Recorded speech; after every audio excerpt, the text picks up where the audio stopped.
If a picture is worth 1,000 words, what does this picture tell you? Look at that face.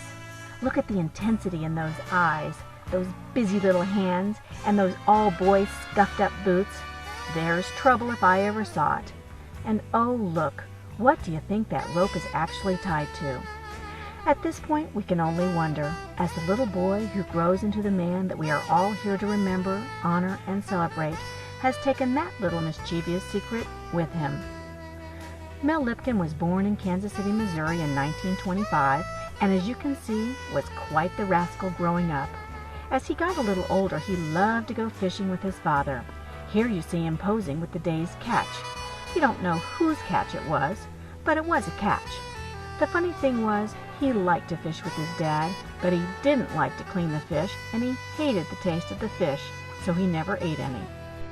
As the boy grew older, he set off on an adventure. Semper Fi. Once a Marine, always a Marine. Mel joined the Marine Corps as a young man of 17, and as his friends can attest, he loved being a Marine. What a handsome soldier he made. He took great pride in telling people he was a World War II veteran. After Mel was discharged, he started the next phase of his life in the retail business. His first store was an Army surplus store in Kansas City, Missouri that he ran with his dad, Jerry Lipkin. He went on to manage that store and several other retail stores for many years to come. It was during these years that he got married and had 2 children. Although he continued in the retail business, his first marriage did not survive. It was in the second phase of his life that he met the love of his life, Lorraine Lipkin. He moved to Washington, D.C., where he managed large retail stores for over 15 years. He also embraced Lorraine's 2 wonderful young sons, Daryl and Mike. Always the devoted father, he continued to have a wonderful, loving relationship with his own 2 children, Rick and Diane. Mel was always the kidder and so much fun. He knew how to make the girls smile. Talk about a daddy's girl. Oh my, no little girl loved her daddy more. You can see the love and happiness in this small nuclear family unit. And no little boy loved his mother more than Mel. He was really a miracle baby.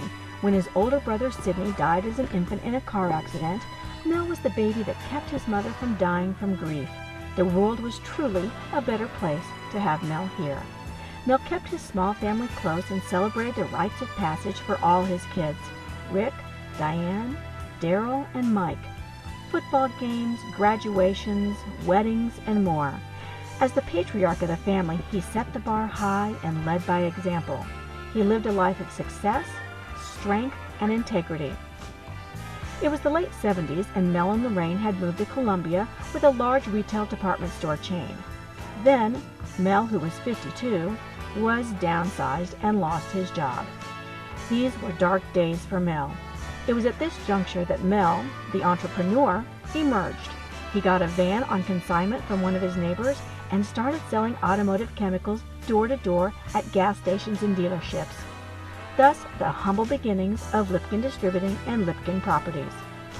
Mel never met a stranger and built up his small business into a great American success story.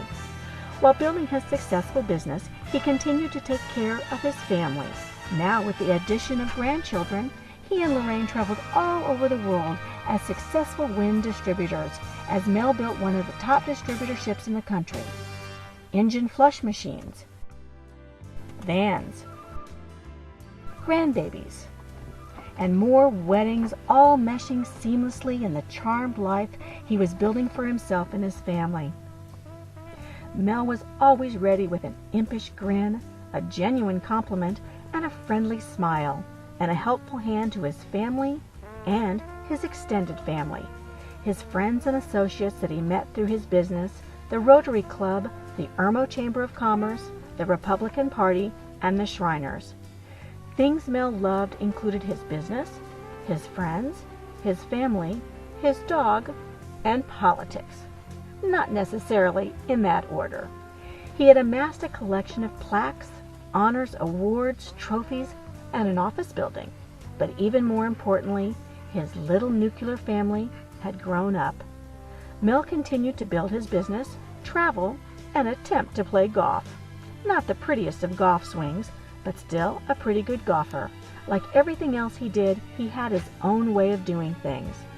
This phase in Mel's life was one of the happiest, with his beautiful trophy wife Lorraine, a successful growing business, and his friends. Friends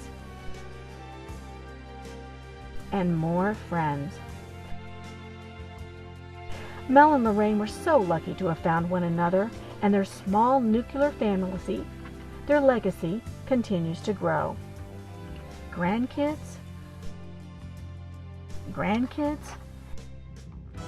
and now even great-grandkids. And the other great love of Mel's life? His dog Casey. Mel and Lorraine, one of life's true love stories. They were married over 45 years. Mel would always tell Lorraine how beautiful she was. He would shower her with flowers, presents, houses, cars, and jewelry. But most of all, he showered her with love and respect. Every night, his last words before falling asleep were to tell Lorraine how much he loved her. He taught his family the value of love and the value of treating your family with care and respect. These same principles carried over into his professional life as he did business in the fairest of ways. The impact that Mel had on each of our lives is without measure. He touched so many people in so many different ways. He left a legacy. Some people come into our lives and quietly stay. Others stay for a while, leaving footprints in our heart, and we are never the same. Mel Lipkin, son to Jerome and Molly Lipkin, father to Rick, Diane, Daryl, and Mike, grandfather to Richard, Sam, Carrie, Dana, and Kelly, great-grandfather to Daryl and Andrew, friends to so many. Mel, you are not forgotten, nor will you ever be. As long as life and memories last, we will remember a precious one from us who is gone. A voice we loved is stilled, a place in our vacant hearts which never can be filled, and a lonely heartache and many a silent tear, but always a beautiful memory of one we loved so dear. We'll miss you, Mel.